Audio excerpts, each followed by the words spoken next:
探路嗰陣時要揞住個嘴，點解呢？就係唔想擘大個口得個窿。你哋知唔知我見到鬼要講咩啊？就係做乜鬼？多謝大家，我叫做喬喬。我成日都話呢個真係個 magic moment 嚟嘅。當佢講一個笑話，然後啲人會笑嘅喎，其實會有滿足感咯。然後佢嗰種信心翻嚟，佢慢慢就知道其實棟篤笑係咩一回事咯。有一次，我同婆婆放學見到有兩架私家車係同顏色同埋同形狀嘅，但係個車牌就唔一樣。跟住我就話撞車啊！大家可唔可以俾啲掌聲我？而家啲小朋友太多功課壓力啦，跟住遇到任何事其實都好似冇乜感情抒發咁樣。咁但係我想佢開心啲咯。有一次我同媽媽去廁所，跟住個廁所板一聲，媽咪就問你放屁啊？我就話唔係啊，係個廁所板太老。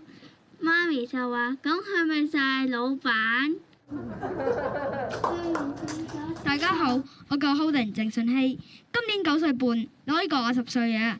媽媽成日話我10歲，我冇話我反對啊吓。OK， 冇人中意讀書嘅，但係讀書都好嘅一頁。讀書最好嘅一頁係邊一頁呢？就係畢業。係人都知啦，誠實講句。多謝大家。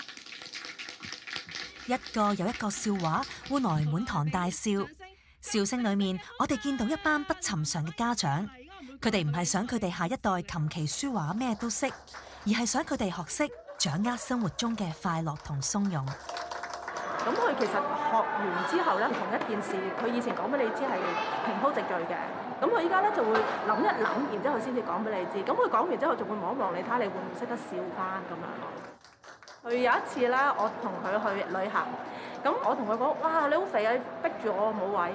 佢嗰下突然間好快咁同我講：我呢啲咧係叫外肥內瘦，同一般外瘦內肥嘅係唔一樣。喂，你試下考試卷咁樣啊，睇下老師俾唔俾零打你啊！但係其實佢真係咁諗啦，笑話啫，使唔使講咁嚴格啊？